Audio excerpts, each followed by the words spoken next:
empezamos a preguntarle a un montón de referentes ¿qué es un proyecto de país? Y alguien nos dio una respuesta excepcional, fue la que a mí más me gustó, la menos técnica.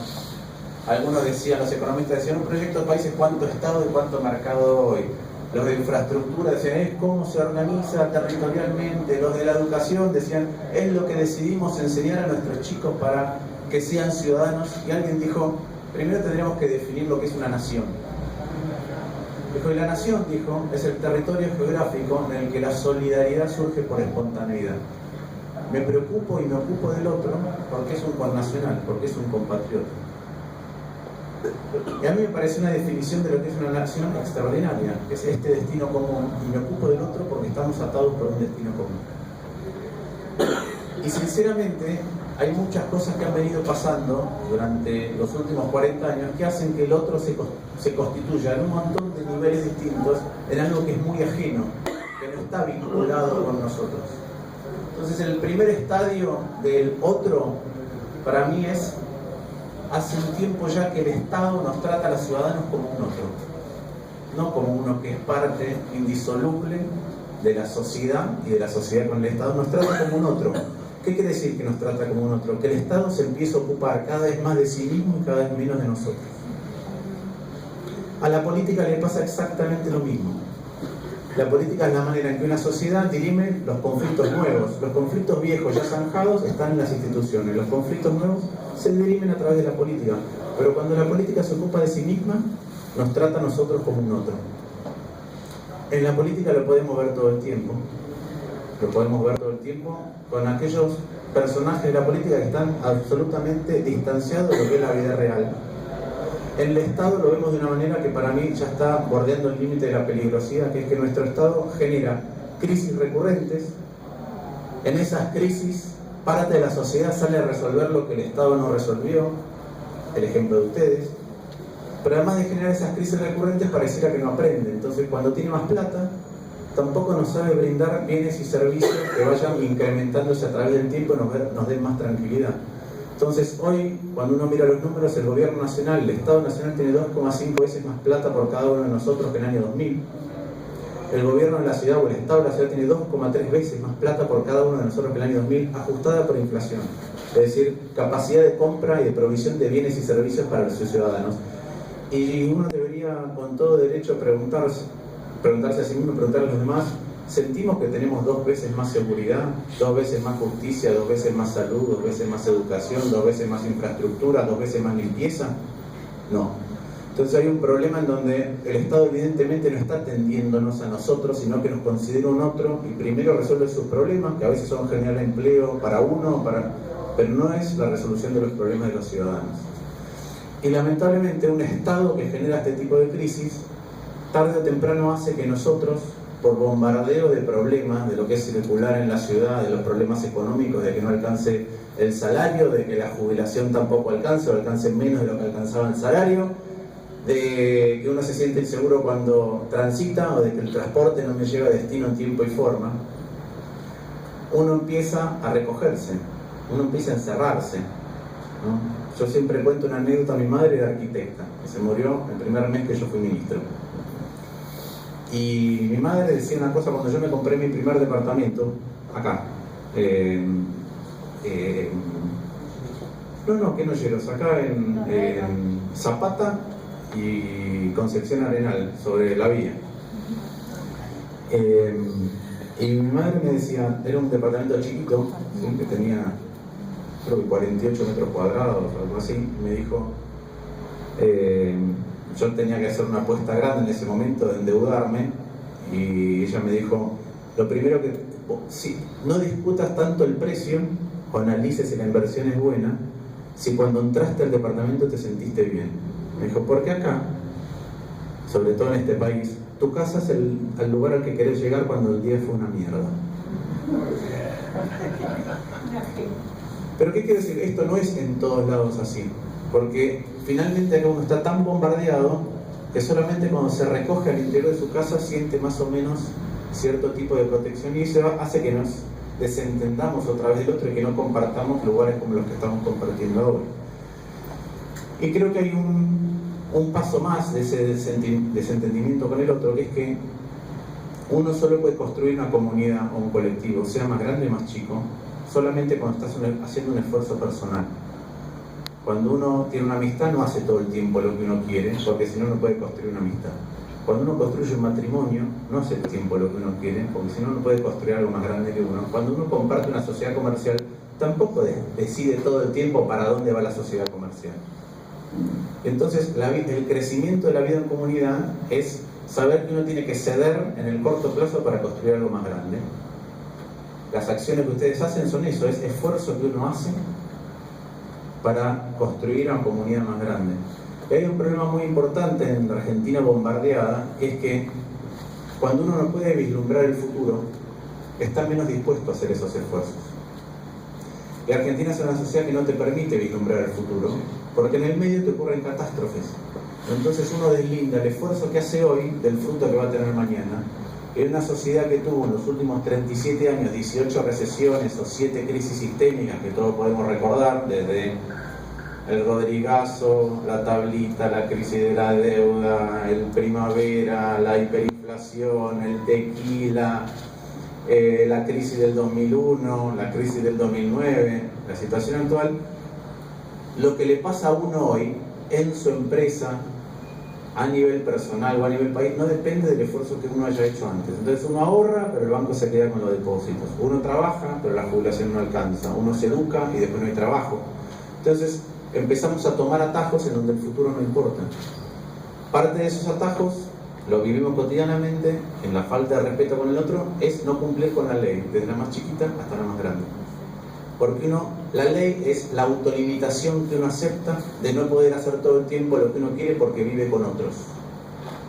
Y a los argentinos, como si cumplimos la ley, no vemos que nos vaya a pasar nada bueno, o por lo menos no depende de que la cumplamos o no, empezamos a incumplir todas las leyes, desde dónde tiramos la basura, si le doblamos por encima al peatón, si estacionamos el auto en doble fila, si no cedemos el asiento en un subte, sí, y vamos rompiendo todas las reglas, las escritas, las leyes, y las de interacción entre nosotros que tienen que ver con la moral. Entonces una sociedad que está tan bombardeada, lo que empieza es a entrar en un modo de sálvese quien pueda. Entonces uno se ocupa de uno solo y a veces ni siquiera da abasto para ocuparse de uno solo, de uno mismo. Y hay lugares, no nos tenemos que ir muy lejos tampoco, acá cerca, podemos ir a la calle Fraga, una villa donde antes no había una villa, y ver que hay una barrera adicional hoy en la Argentina, que es que hay un otro que consideramos un otro totalmente otro, al cual el Estado lo considera con otras reglas, porque no hace cumplir la ley adentro y no le da nada de lo que debería dar en derechos. Y ese es un otro mucho más marginado. Entonces lo que estamos constituyendo de hace un tiempo a esta parte es una sociedad en la cual nos miramos como si no fuéramos una sociedad, como si no fuéramos una nación. Y eso es lo que no solo explica, sino lo que le da un carácter épico a las acciones como las de ustedes, porque es en contra de la corriente que viene imperando hace mucho tiempo. ¿Cómo se reconstruye eso? No hay otra manera de reconstrucción que desde el Estado. El Estado tiene que apuntalar a aquellos que están haciendo lo que el Estado no hace, pero lo tiene que hacer no para desentenderse del problema, sino como parte de una solución transitoria mientras sabe reparar el tejido, empezando a pensar en el otro desde el Estado como en uno. Si no somos capaces de reconstituir ese Estado, si no somos capaces de reconstituir esa política, es muy difícil abandonar o salir de este proceso de degradación que estamos viviendo, aunque nos querramos hacer los distraídos. Y cada vez que a nosotros nos toca circular por lugares donde hay gente de distinta edad, yo siempre tengo la misma sensación, que es que los que tienen más edad tienen una mirada de ojos de melancolía, porque a veces recuerdan la sociedad que fue Argentina. Los que tienen edad mediana tienen mirada de frustración, porque les prometieron o creyeron que podían construir una cosa que finalmente no se plasmó y que es ajena a ellos. Y los más jóvenes muchas veces tienen cara de escepticismo, de enojo. Y no hay manera de revertir eso que no sea desde el lugar que nos convoca a todos a un futuro, que es desde el Estado, siempre y cuando el Estado no se sienta un otro. Y esa es la tarea más importante que tenemos que tratar de emprender, y no se emprende desde una persona, se emprende colectivamente. no hay tareas colectivas que no se emprendan colectivamente. Y eso es lo que nosotros, a veces en desventaja de determinadas fuerzas, como el abuso que se hace de los recursos del Estado para construir política partidaria. Voy a dar un ejemplo porque hoy la gente que trabaja conmigo está enojada porque yo escribí en varios lugares cosas en contra de una práctica que tiene el PRO. Entonces me dicen que esa no es la manera de ganar una elección, y yo les digo que a mí no me importa.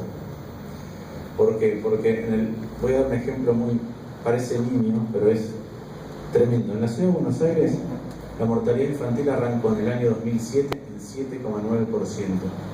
Se mantuvo siempre alrededor de entre 7 y 8, en el rango ese, y hubo un año, el 2010, en que no sabemos si por un problema estadístico, ¿sí?, o si porque pasó algo desde el punto de vista natural, la mortalidad infantil bajó a 6,7. En ese año, el PRO hizo una campaña con la cara de Macri en televisión en la cual gastó 11 millones de pesos y destinó 600.000 a programas de combate contra la mortalidad infantil. Y hoy la mortalidad infantil es un punto más alta que en el año 2007. Era 7,9 y hoy la mortalidad infantil en la Ciudad de Buenos Aires es de 8,9. Es decir, sube la mortalidad infantil en el distrito más alto, el distrito más rico del país, que tiene, para que nos demos una idea de lo que nos debe el Estado, en términos de lo que nos debería brindar, el PRO tiene hoy el doble de recursos que el promedio de las gestiones de la Rúa, Olivera, Ibarra y Tellerman, por cada uno de nosotros. Y sube la mortalidad infantil. Entonces, cuando yo critico estas cosas, cuando critico el amarillo, porque ahora que tenemos el color oficial de todo lo que se hace en la ciudad es amarillo, el color de los afiches para campaña es amarillo y el color de la boleta es amarillo. Entonces es un bombardeo para que las cosas vayan a cierto lugar, en lugar de nosotros decir estamos enojados porque se gastan en esto 2 millones de pesos por día. Entonces imagínense si en gastar 2 millones de pesos por día, ¿con cuánto presupuesto contás en un mes? No, vos, ¿cuánto es tu presupuesto? ¿El presupuesto actual? Sí. 10.000 pesos. Imagínense si en lugar de gastar 2 millones de pesos por día, yo te doy 100.000 por día. Pero es esto, hay un momento en que el amarillo nos tiene que indignar, porque es una plata, no es que es la campaña. Yo le escuché a Gabriela Michetti decir que Rodríguez Larreta anuncia los recursos del Estado en campaña. La campaña dura 30 días, la campaña no importa. El problema es cuando gastamos 2 millones de pesos por día en instalar la cara de una persona para que dé un salto a otra instancia del poder. Porque ahí la política se está ocupando de sí misma, no del otro, y el Estado se está ocupando de sí mismo, no del otro. Y yo estoy convencido de que, a pesar de la frustración, a pesar de la angustia, porque estamos viviendo momentos que a muchos nos enojan, hay una parte más recóndita de nuestro corazón y de nuestra cabeza que sabe lo que es correcto.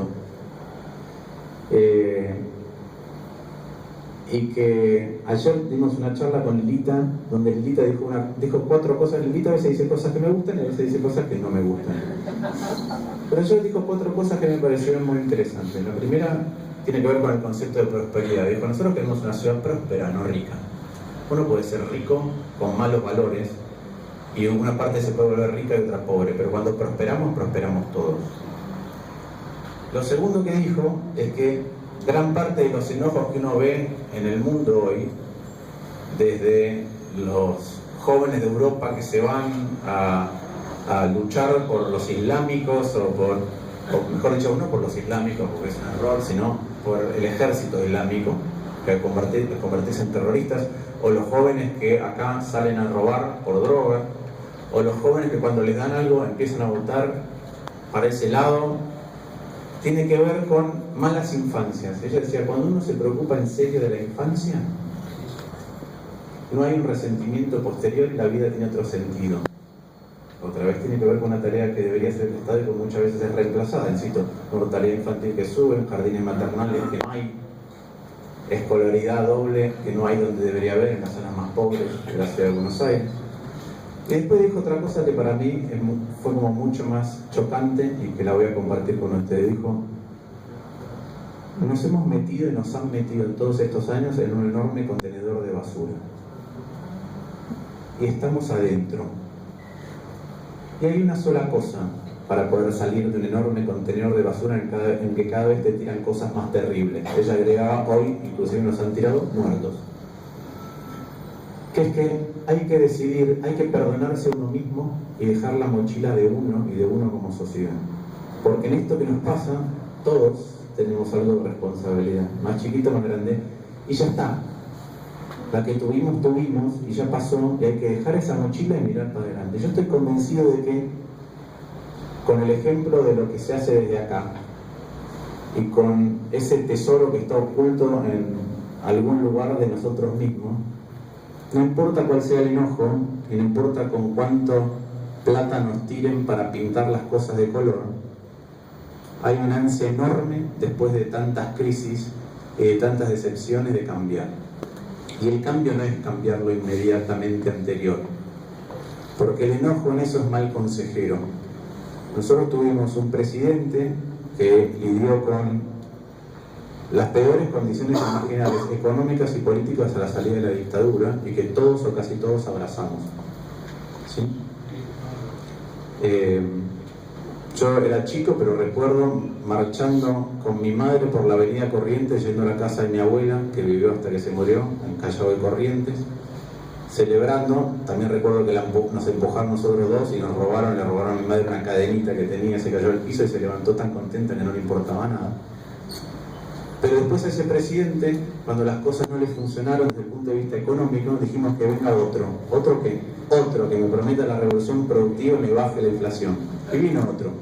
Y al principio nos dimos cuenta que ese otro era frívolo y probablemente corrupto, y cerramos los ojos. Y cuando todo empieza a terminar mal, decimos que venga otro, al cual también le dejaron una bomba de tiempo, pero que sea austero y aburrido. Y cuando no funcionó, dijimos, como no puedo manejar lo político, que venga alguien que si abusa del poder no me importa. Y cuando empezó a abusar del poder, empezó a abusar del Estado. Y cuando empezó a abusar del Estado, se empezó a pelear con todos, con muchos mercados de acá, ¿sí? Productores de acá y productores de afuera. Y entonces ahora parece que queremos uno que no se pelee más. Y no, se tiene que pelear en la medida en que se tiene que pelear. Y por el enojo no tenemos que votar sin mirar aquellas cosas que inclusive si ese candidato gana, le queremos marcar desde el primer día que están mal, cuando los hacen mal acá en la ciudad. Entonces, nosotros creemos que estamos dando una discusión, no solamente por reconstruir de a poco eso que alguna vez tuvimos, sino para que el enojo no nos haga votar solamente por lo que nos acaba de ocurrir, sino que aprendamos que hay cuestiones más profundas que tenemos que aprender a mirar y a condicionar desde el primer día. Porque si esto no pasa, y yo elogio la tarea que hacen y la disposición de corazón con la que lo hacen, pero si esto no cambia, vamos a necesitar cada vez más como ustedes. Y nosotros necesitamos o queremos que en un futuro necesitemos mucho menos. Muchos, pero muchos menos. Muchas gracias.